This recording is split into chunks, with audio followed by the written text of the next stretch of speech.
Ai de mim, tem que ter um grito grego aqui nesse estúdio para começar provocações. Provocações outra vez, claro que não é uma janela aberta para o mundo, mas é um periscópio sobre o oceano do social. Hoje vocês vão ficar muito felizes por quem está aqui. Eu não vou falar porque sou macaco de auditório dele. Não, eu espero que ele erre bastante, não sei. Bom, vamos lá. Final dos anos 60, Carnegie Hall, Nova York. Salvador Dalí. Ninguém menos que Salvador Dalí aproxima-se do pianista que acabava de ser aclamado pelo público e diz: faz tempo que eu digo que eu sou o maior pintor do mundo. E tem gente que acredita. Quer um conselho? Diga que você é o maior intérprete de Bach. Algum dia vão acreditar. O pianista não seguiu o conselho. Não precisava. Pouco tempo depois, ele já era considerado um dos maiores do mundo, como pianista e também um dos campeões do mundo em acidentes, acidentes que ameaçaram acabar com a sua carreira. Sabe o que aconteceu com ele? Ele rompeu um nervo da mão num jogo de futebol em Nova York. Levou uma pancada na cabeça num assalto na Bulgária e desenvolveu a doença LER, lesão por esforços repetitivos, a mesma que acaba com a vida profissional dos digitadores. Agora imagine dos pianistas. Mas ele está aqui hoje. Mas está aqui hoje melhor do que nunca, tocando com a mão esquerda, regendo orquestras de câmara no exterior e ensinando música nas periferias do Brasil. Ele é João Carlos Martins. João Carlos Martins. Comecemos com uma pergunta muito simples para você. O que é a vida? A vida é o direito de se reinventar. A vida pode ser levada com a disciplina de um atleta e a alma de um poeta.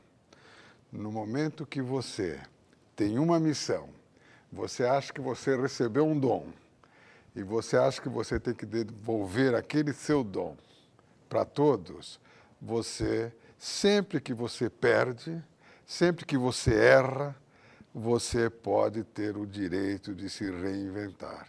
E é isso que eu tenho feito em toda a minha vida. Então você é capaz de olhar para dentro de si sem susto. Sem susto. Eu não acredito naquelas pessoas que são as certinhas, que desde os 5 anos de idade só fizeram as coisas certas. Eu acho que uma pessoa que errou, que corrigiu os seus erros, que de uma certa forma se requalificou para a vida, e de repente essa pessoa começa a acreditar que ela tem uma missão, isto é a vida para mim. Isso não vai fazer com que você acabe num convento, Ofélia? Não. Vamos nos divertir um pouco. Bom, olha aqui. João Carlos, eu sou um clown. Me diga uma coisa. Você desprezou mesmo o conselho de Salvador Dalí nos anos 60? Não, o que eu acho é o seguinte. Na minha opinião, o maior intérprete de Bach, eu considero, foi Glenn Gould. Aliás, antes dele falecer, nós conversamos durante 4 horas no telefone, ele no Canadá e eu em Nova York.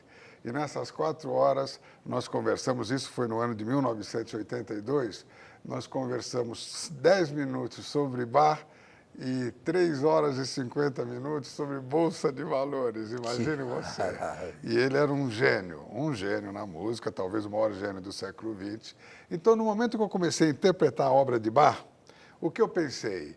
Se eu for interpretar a obra de Bach baseado no estilo do Gould, que talvez tenha sido o seu maior intérprete, o que eu seria? Uma pessoa que partiu para talvez não uma imitação, mas talvez uma adequação de um outro intérprete. Então, naquele momento, eu pensei no seguinte: Bach é um compositor que influenciou todos os continentes. Ele, num raio de 500 quilômetros, ele é a música que veio após Bach. Foi a síntese de tudo e a profecia de tudo. Então, o Bach também é latino. Ele também chegou ao Brasil. Tanto é que Villa-Lobos podia fazer as baquianas brasileiras e não as mozartianas ou beethovenianas brasileiras. Não caberia. Então, o meu bar é um bar que, se você analisar, você vai ver que existe a latinidade no meu bar, mas um bar sempre respeitando um texto.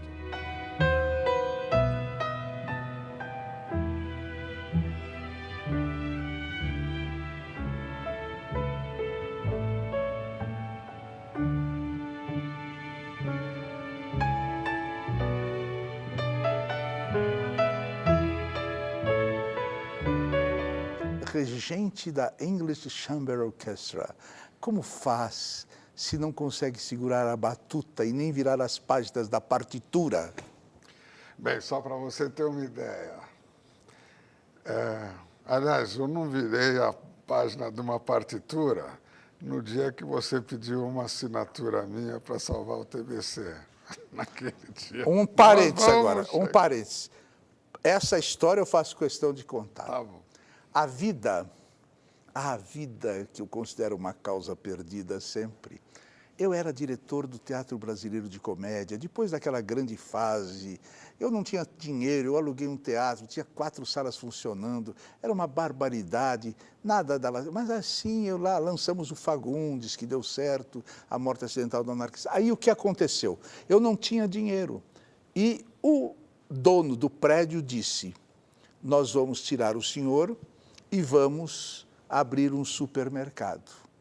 Eu, com a minha astúcia, com a minha canalice, com a minha sem-vergonhice, com o ser artista num país tão trágico como o Brasil, eu peguei todos os documentos que eu tinha do TBC, tudo que tinha sido feito no passado, tal, e falei, eu vou falar com o secretário de Cultura.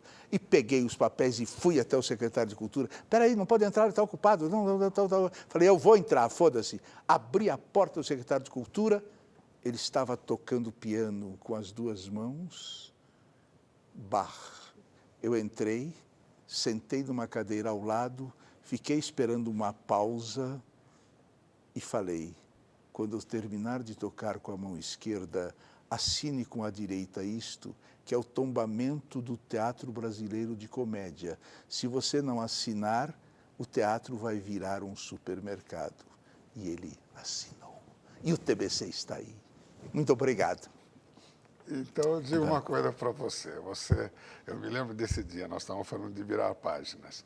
Para você ter uma ideia, no ano de 2007, eu tive que decorar 10.000 páginas de partituras. Então, é o que eu digo da disciplina do atleta.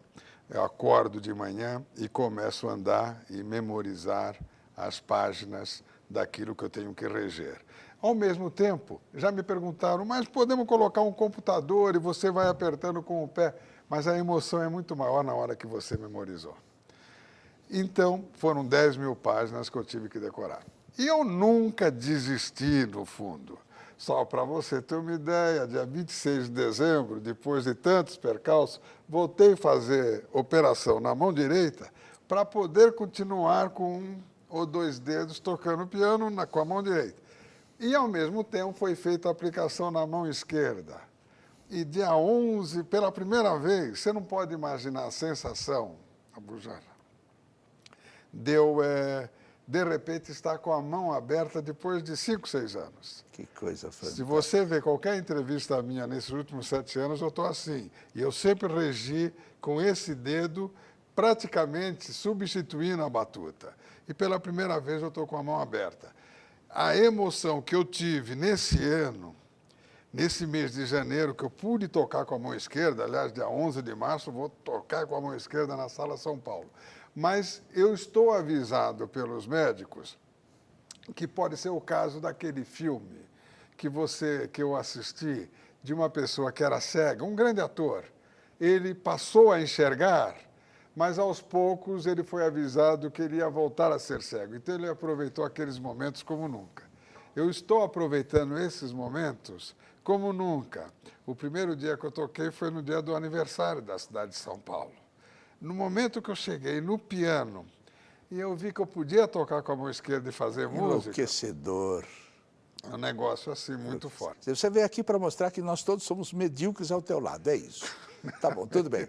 Então eu quero fazer perguntas mais cruéis para você. O que é mais fácil para você? Reger ou fazer a barba? Reger. Reger. Todo dia. Mas alguém te contou isso? Não. Que engraçado. Porque outro dia Nós eu somos... escrevi um textozinho e eu falei que todo desafio, o maior desafio que eu tenho de manhã é conseguir fazer a barba sem me cortar. E todo dia eu me preparo para isso, porque na hora que eu vai vendo as limitações, eu não tenho músculo aqui, e eu tenho uma dificuldade enorme, mas eu faço a barba, é o primeiro desafio do dia. O segundo desafio é começar a estudar Reger. Como Reger, você está fazendo música, e você tem, no fundo, está realizando aquilo para qual você nasceu, fazer a barba eu não nasci para ser barbeiro, entende? Não nasci.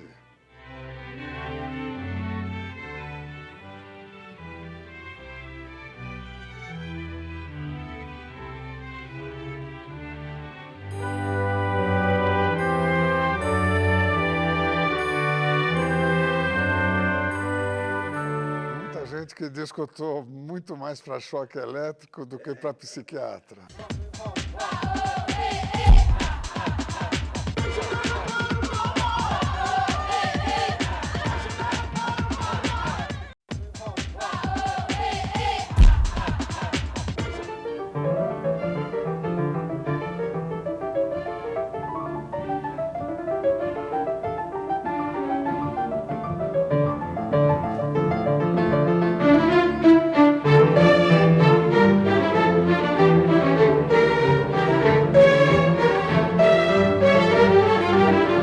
Que história é essa de que você deve a Eleazar de Carvalho, quando já morto, a ideia de passar de pianista a regente? Nessa época eu tive o sonho com o Eleazar. E o Eleazar falou, João, porque quando eu sonhava já, com a mão cheia de problemas, eu já sonhava errando no piano. Eu nunca entrei errando, eu preferia não entrar em palco, mas no sonho eu estava errando. Aí o Eleazar falou, João, vem estudar regência. No dia seguinte, às 7 horas da manhã, eu fui na casa do Júlio Medalha para tomar a primeira aula. Depois o Abel Rocha me deu umas aulas e depois eu percebi que eu tinha que criar o meu próprio estilo. Julinho maravilhoso, né? Eu adoro ele. É uma joia. Então, aí eu fiz o último concerto, ainda tocando com 3 dedos como pianista. E aí eu comecei a estudar regência. 6 meses depois eu estava regendo já a English Chamber Quer dizer, Orchestra. não puseram camisa de força em você porque não quiseram, porque sonhar, pensar essas coisas todas, só um louco tem que ter outra camisa de força. Tem muita gente que diz que eu estou muito mais para choque elétrico do que para psiquiatra. Descobri que a orquestra pode atingir o som que sempre busquei no piano. Explica isso aos que não entendem.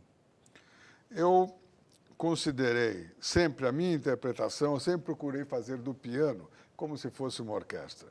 Então, cada músico da minha orquestra, eu tenho a Baquiana Filarmônica e a Baquiana Jovem. E o nosso relacionamento é muito emotivo.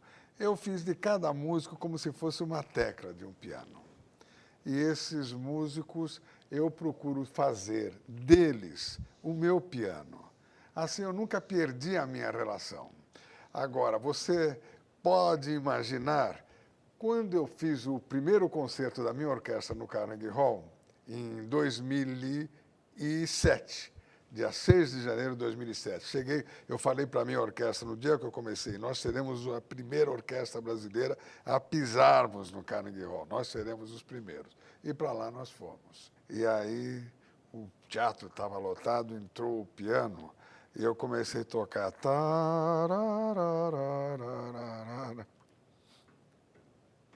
Foi um negócio assim que você não imagina. A partir daí, todos os concertos, lá vou eu com os 3 dedinhos tocar. Mas nessa vez já vai ter 7. 2 aqui, mais 5 aqui. Você chora? Poxa, é uma desgraça. Por quê? Eu achei que na hora que eu entrei com tudo na música, por exemplo, o meu grande crime foi na hora que eu perdi as atividades das minhas mãos no ano de 1970, pela primeira vez, eu parei 2 vezes 7 anos, foi não ter tido a coragem, talvez, em 1970, de ter começado a estudar regência. Eu tinha que ficar na música e não ter ficado revoltado com o meu acidente, como pessoas que ficam revoltadas com algum fato na vida dele e rejeitam a própria vida. Eu rejeitei a própria vida. E eu fui trabalhar em banco, eu fui para a política, eu fiz todos esses erros. Na hora que eu resolvi corrigir, Abujamra, eu te falo uma coisa. Eu sou um cara, o meu pai com 36 anos de idade tiraram 3/4 do estômago e deram para ele 6 meses de vida. Morreu aos 102 de acidente. Então, eu acho que eu tenho uns 30 anos ainda para queimar, estou com 68. Longevo. Então, esses anos, toda santa manhã, não é o caso de ser o bonzinho, não, mas toda santa manhã eu saio desesperado para acontecer alguma coisa positiva.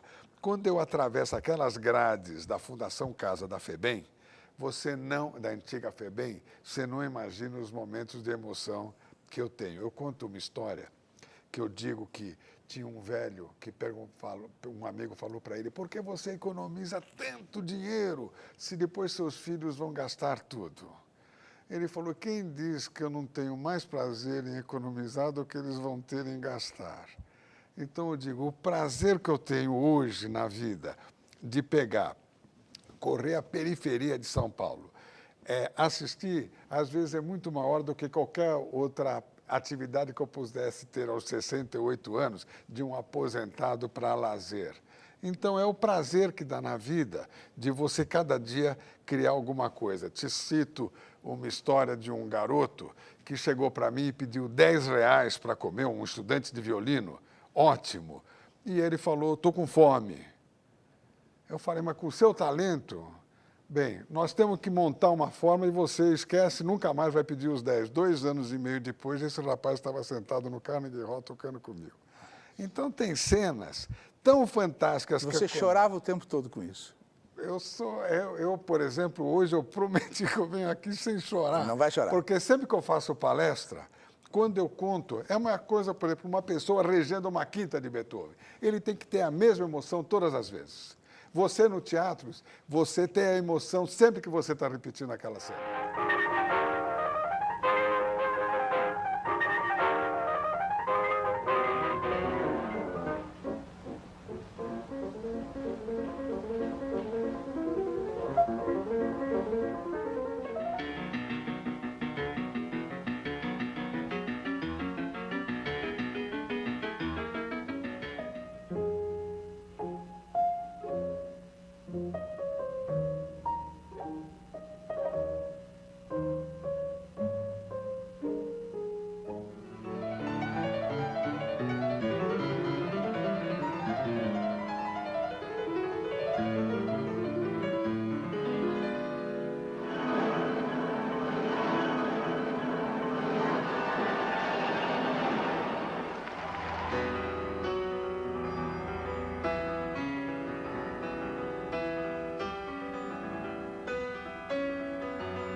Como é que Bach apareceu na sua vida? Bach apareceu na minha vida desde os 8 anos. E eu dediquei a minha vida inteira à sua obra, gravei a obra completa de Bach para teclado e fiz concertos. Foi o único que gravou toda? Completa é a única gravação que existe, de todas as obras para teclado. Mas outro dia eu já contei essa história, fui assistir um jogo da Portuguesa. No final de 2007, um diretor me apresentou uma senhora, falou: sabe quem é esse senhor? Ela: João Carlos Martins. Ela: João Carlos Martins, uma hora intérprete de Bach. Ela: é claro que a senhora não esperava encontrar João Carlos Martins, uma hora intérprete de Bach, num jogo da Portuguesa da 2ª divisão. Ela falou: é que eu não frequento barzinho, não. Alguém no Brasil é melhor pianista que você? Aqui tem pianistas fantásticos. Eu diria que o Brasil, os grandes pianistas brasileiros foram Guiomar Novaes, gênio. Madalena Taraferro, gênio. Nelson Freire, gênio. Arthur Moreira Lima, gênio. João Carlos, legal. João Carlos, até Nunca pensou em morrer quando aconteceu tudo isso com você? Pensei, É? pensei. Em suicídio mesmo? A primeira vez, em 1968, eu cheguei a me trancar num quarto e falando, Para que a vida? para que a vida? A primeira vez. Jamais eu teria coragem de me suicidar. Mas, quando eu tive a última notícia, depois da última operação em 2003, antes desse sonho com Eleazar, eu jamais teria pensado em morrer, mas eu não ficaria triste se o meu carro caísse num precipício, é nisso. Não ficaria. Ficaria triste se um avião caísse comigo porque os outros não estavam querendo morrer, só eu. Entende?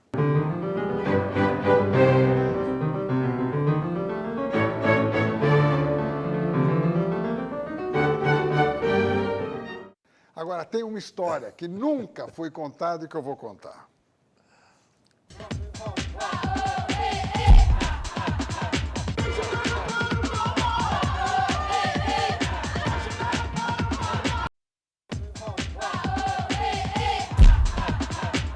João Carlos Martins, vamos começar a fazer um pouco de provocação a você, porque nós estamos tão cleans, eu estou tão bonzinho, estou tão apaixonado por você, eu quero dar uma mudada nisto aqui, Tá bom. por causa do nome do programa. João Carlos Martins, secretário de Cultura de Paulo Maluf, teu passado te condena? Eu, quando assumi a secretaria, que eu só assumi por 10 meses, era o final do governo do Paulo, começo do Marim, só por 10 meses, e perguntaram se eu queria ser o secretário de Cultura. E eu falei que sim, que eu seria o secretário de Cultura. Meu arrependimento é de ter ido para um cargo político, porque hoje, se alguém me convidasse para alguma coisa, eu jamais aceitaria na vida. Eu acho que é uma agressão para um artista sair da sua missão. Mas eu aceitei. Qual foi o resultado disso? Que eu tive algumas pessoas tão fortes nessa gestão, como o Aziz Absaber, por exemplo, que fez o primeiro tombamento na minha secretaria de um bem natural, que foi a Serra do Japi. E que foi o que aceitou tombar o TBC. Que aceitou tombar o TBC. Talvez por aquela gestão, salvou-se o TBC e o Oficina. O Oficina veio no embalo com o Zé. Veio. Muito bem, com o Zé Celso, que eu adoro o Zé. Até depois, o Zé depois escreveu um artigo, JC ama JC, porque salvou o Oficina naquela época. Mas, ao mesmo tempo, eu digo, é uma tristeza uma pessoa ir para a política. Quando você vê, por exemplo, eu ficava estudando piano e só os artistas que podiam entrar na minha sala, mas quando você começa a receber os políticos e tudo mais, você acaba se arrependendo de ter assumido um cargo. Então, eu, na minha opinião, se eu tivesse que repetir, eu repetiria os meus acidentes, mas não voltar à política. Agora, você é uma enguia. É difícil pegar você para você responder de uma forma que eu queira. Agora eu quero perguntar o seguinte. Você e Maluf fizeram juntos um recital. Sinceramente, ele sabe tocar? Não, não é eu e Maluf. Espera um pouquinho. Nelson Freire, Arthur Moreira Lima, Jacques Klein, Antônio Guedes Barbosa, João Carlos Martins e Paulo Maluf. E regendo Isaac Karabichevski. Agora, tem uma história que nunca foi contada e que eu vou contar. Já que é provocação. Claro. Por que eu procurei Paulo Maluf? Arthur Moreira Lima me telefona de Israel. Fala, João Carlos, estou aqui em Israel, eu me separei, eu estou reiniciando a minha vida, vou manter minha carreira na Europa, mas eu preciso ter um ponto fixo. Esse ponto fixo eu gostaria que fosse São Paulo. Ouvi dizer que o cara que assumiu o governo de São Paulo toca piano. Será que eu poderia ir morar em São Paulo? Eu faria recitais no interior, mas eu precisaria de um mínimo entre 7 ou 8 mil reais que eu compensaria em recitais ou em programas na TV Cultura. Eu falei, eu vou procurar o homem. Telefonei. Falei, eu gostaria de falar com Paulo Maluf. Aí, o Paulo me recebeu no palácio. Aí eu falei, olha, Arthur Moreira Lima é um homem, quero te avisar, de esquerda. Agora, é uma honra para São Paulo ter Arthur Moreira Lima morando em São Paulo. Ele, para morar em São Paulo e depois continuar mantendo a carreira no exterior, ele precisaria, no mínimo, de uns 8 mil reais por mês, cerca de 4 mil dólares. Cada concerto dele até vale mais, mas ele daria alguns concertos no interior para compensar. Ele falou, vou fazer a TV Cultura contratá-lo. E ele pode avisá-lo que ele pode vir para São Paulo. Aí eu falei, meu Deus do céu, agradeci, fui saindo da sala. Aí eu falei, pô, governador, dá para arrumar essa boca para mim também? Foi assim que eu conheci Paulo Maluf. Agora, a história de tocar piano, a história também tem uma história que é totalmente verdadeira. Quem organizou? Fui eu. Foi da seguinte forma. O Isaac Karabichevsky, a filha dele, estava com 9 anos de idade, morrendo de câncer, com um tratamento caríssimo nos Estados Unidos, a última salvação. O Isaac não pediu isso para mim. Mas eu passo por Nova York e falo, Isaac, como é que você está conseguindo? Ele falou, eu não sei, mas ela tem que viver. Eu falei, eu estou tendo uma ideia, Isaac. A Sinfônica Brasileira tem que dar concertos em São Paulo e, com isso, você pode até ter mais recursos financeiros também para você. E para São Paulo vai ser bom de ter a Sinfônica Brasileira vindo a São Paulo. Eu estou tendo uma ideia. Telefonei para o Nelson Freire.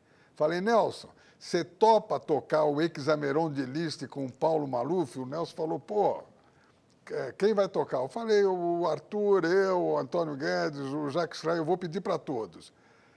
Falou, vamos ver qual que é o cachê. Todos falaram o cachê, claro. Mas todos toparam.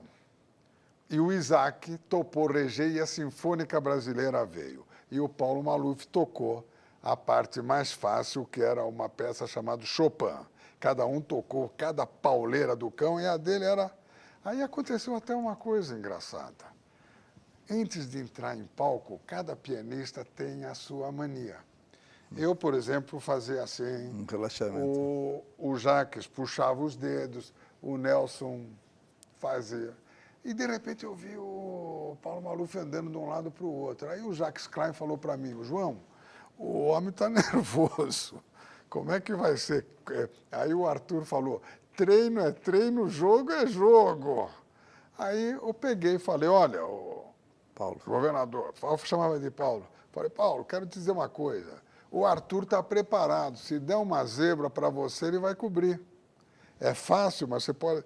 Ele falou, não, eu estou andando de um lado para o outro pela seguinte razão, quando acabar o concerto, vamos fazer o seguinte, olha, quanto mais tempo nós ficarmos assim abaixados, o público vai aplaudir mais. Que maravilha. Aí eu falei para a turma, vamos entrar que o homem parece que não está... E tocou direitinho. Agora, se você perguntar, é um pianista? Não, não é um pianista. Estou em lua de mel com o meu país. Você se dá bem com Lula? Olha, eu só vi o Lula uma vez na vida. Cumprimentei quando eu recebi um prêmio de uma revista e a esposa dele recebeu, a dona Marisa, cumprimentei. E depois eu toquei uma vez e a dona Marisa assistiu. Aí eu falei, estavam todos os ministros, eu falei, olha, quero avisar uma coisa para vocês. A régua do mundo é a música. Pessoal, todos os ministros olhando, eu falei, por que é a música? Em todos os continentes. Se um governo vai bem, o pessoal fala, está afinado como uma orquestra. Se um time de futebol está jogando bem, o pessoal fala, joga por música. Se um presidente acha que tem uma campanha da imprensa contra ele, ele fala, existe uma orquestração contra mim. A música é a régua do mundo. Foi o único contato que eu tive com a Dona Marisa e o único contato que eu tive com o Lula. E só de dar as mãos, mas soube que ele ficou muitíssimo impressionado com o hino nacional que eu fiz, que é um hino nacional que pega todos os ritmos do Brasil e que eu repeti em Nova York.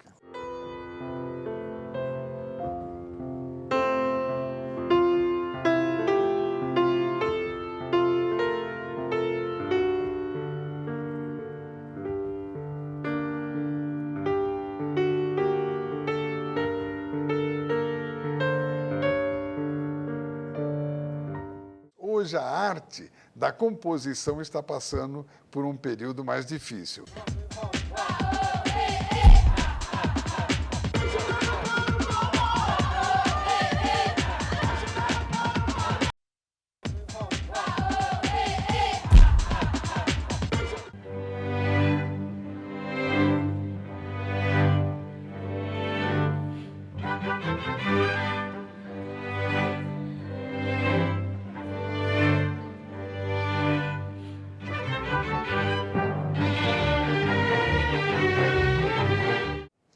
Dizem que você quer implantar no Brasil centros de excelência em formação musical.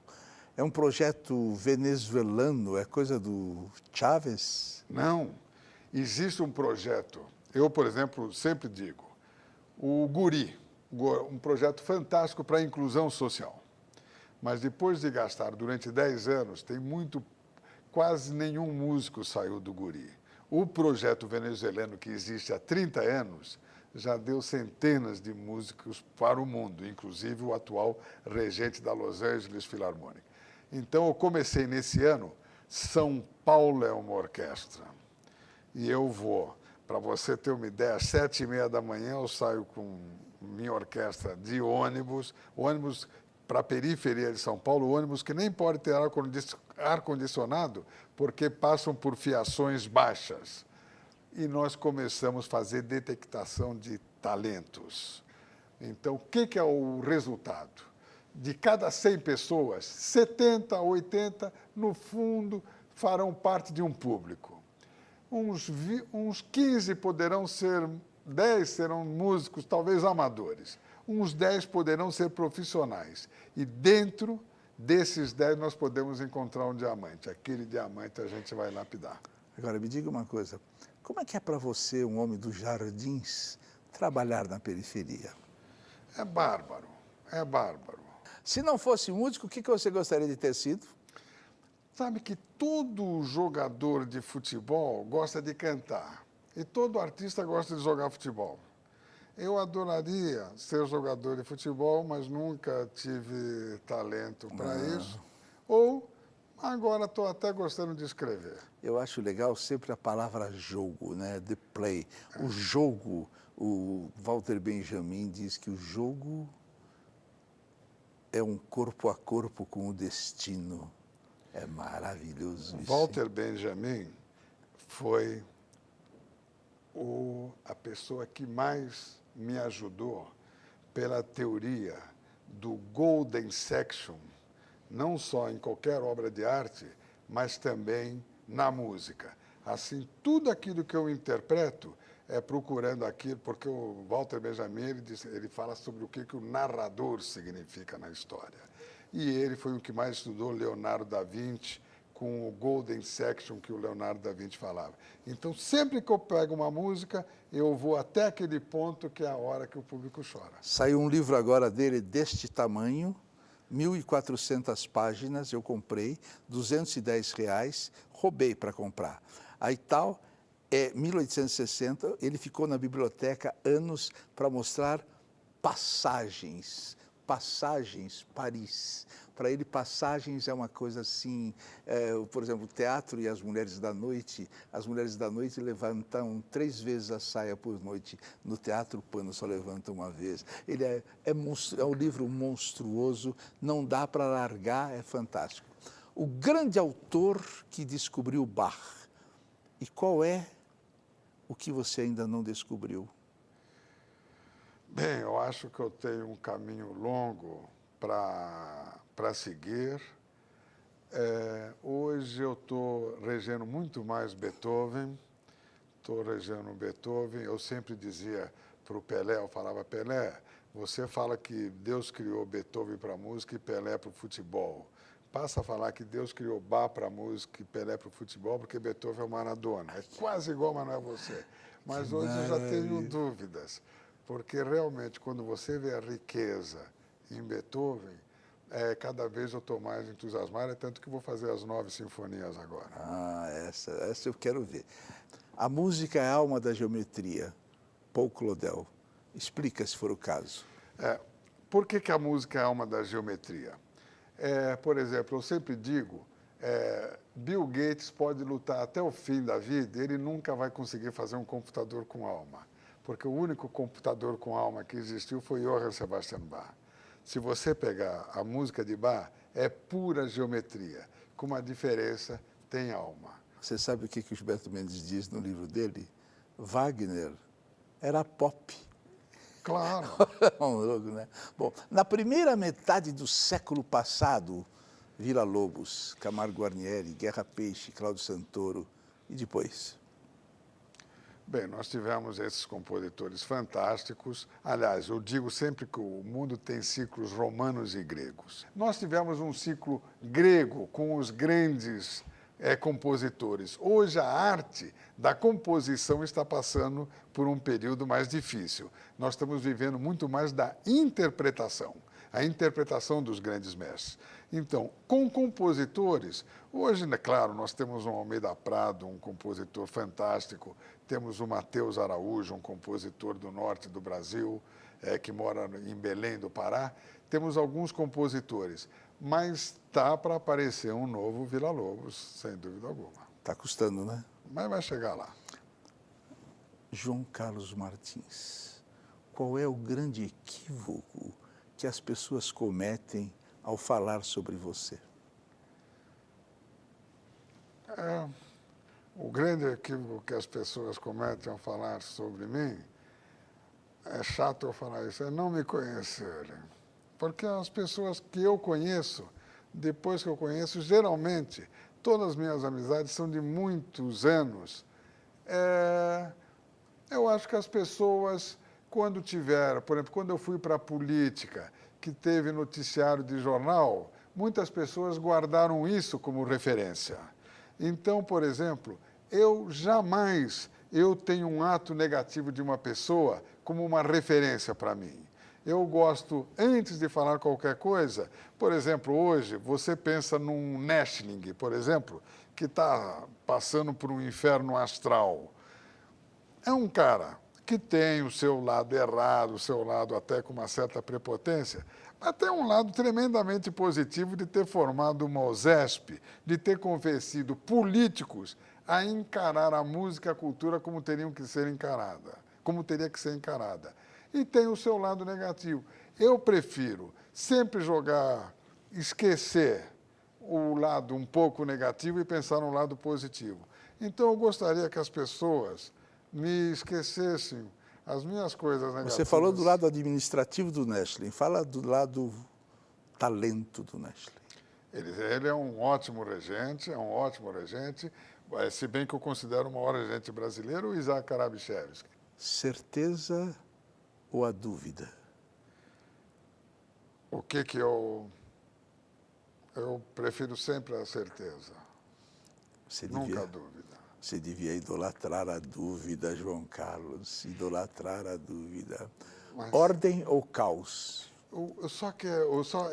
Eu perdi um pouco o que você quis dizer, das pessoas eu ter certeza sobre alguma coisa, eu ter certeza sobre alguma coisa ou dúvida sobre alguma coisa? Prefiro ter certeza sobre alguma coisa, prefiro. Que é a vida, hein? Olha aqui, ordem ou caos? Ordem. Eu sou quadradinho. O que é que você está lendo hoje? O último livro que eu li há um mês atrás foi uma releitura, dois livros que eu li no mês passado, releitura, Os Velhos Marinheiros e Os Maias. Por que Os Velhos Marinheiros e Os Maias? Porque nos Velhos Marinheiros, quando nós chegamos no Vasco Moscoso de Aragão, que ele, um sonhador, que nunca tinha sido capitão, e finalmente tem um desastre lá em Belém, porque ele amarrou o navio dele e todo mundo começou a dar risada, numa cidade do norte, e naquela noite caiu a maior chuva do mundo e o único navio que ficou foi o dele. E o Jorge Amado escreve: todos os ventos do mundo se uniram para salvar um sonho. E os maias, que eu voltei a ter uma releitura. Agora, semana que vem, eu começo a ler novamente. Mas passei um mês sem nenhuma leitura, porque foi o único mês que eu pude descansar de 177 concertos. E a frase dos maias, que sempre me marcou, é a frase quando o personagem Ega diz: falhamos a vida, menino. E eu sempre achei que se eu não reconstruísse a minha vida, no final, a minha vida seria: falhamos a vida, menino. O que você não fez e gostaria de ter feito? O que eu não fiz foi ter ficado, no fundo, 14 anos afastado da música, 2 vezes 7 anos em 60 anos de carreira. Em 60 anos de carreira, perder 14 anos é uma enormidade, porque só sobrou, no fundo, 60 menos 14, 46 anos, é muito pouco. E o que você fez e gostaria de não ter feito? O que eu fiz que gostaria de não ter feito foi ter apesar de ter salvado o TBC, foi ter assumido a Secretaria de Cultura. Você costuma se arrepender? Muito, muito, muito. Você fez algo que jamais revelaria a alguém? Se eu fiz algo que jamais revelaria a alguém, eu preservo a privacidade. Quer dizer que você não conta uma grande imprudência tua. Talvez A gente vai pensar coisas terríveis se você não achar uma. Não, eu acho que eu acabei contando tudo. No meu livro, A Saga das Mãos, eu fiz uma radiografia tão grande da minha vida que, aliás, às vezes eu fico perguntando, contei até a história da minha primeira relação sexual no filme, entende? Aos 18 anos em Cartagena, aos 19 anos em Cartagena, na Colômbia. Então... Você lembra direitinho, é? Lembro, foi um escândalo. Como é que você gostaria de morrer? Eu gostaria, como eu gostaria de morrer, eu não sei. Mas o que eu gostaria é que a Rádio Cultura tocasse a sarabande da partita número 5 de Bach, que foi uma sarabande que no dia que eu gravei, eu chorava como um condenado de tão lindo que a sarabande estava saindo, isso em Los Angeles, eu gravando. E aí, no dia que eu morrer, eu gostaria que a orquestra vai tocar para você? Não, na rádio falasse: faleceu João Carlos Martins, um intérprete de Bach, mas o fundo musical fosse essa sarabande. Isso eu gostaria.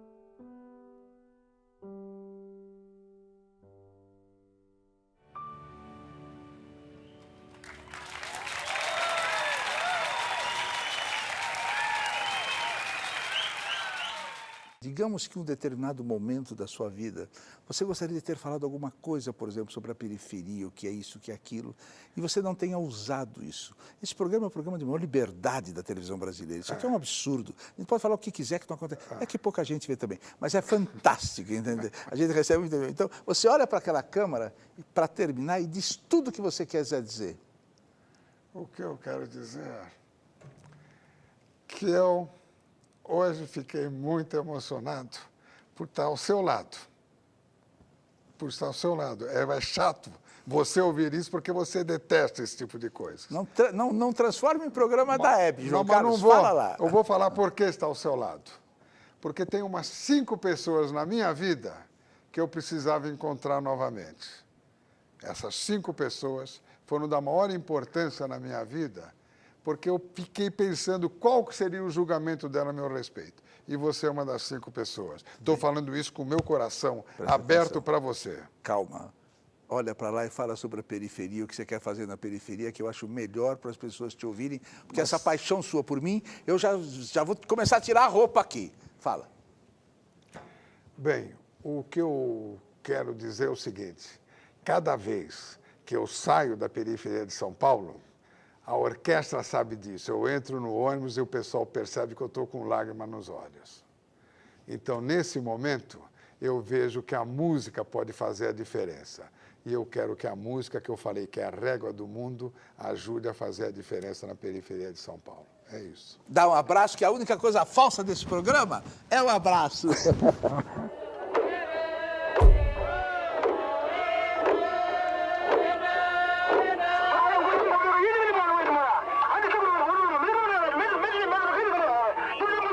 Onde está a música?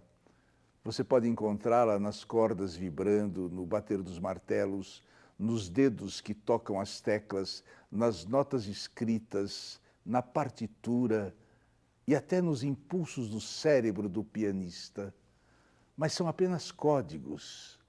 A realidade da música é uma forma invisível, misteriosa e difusa, que desperta nossas lembranças sem estar presente no mundo físico.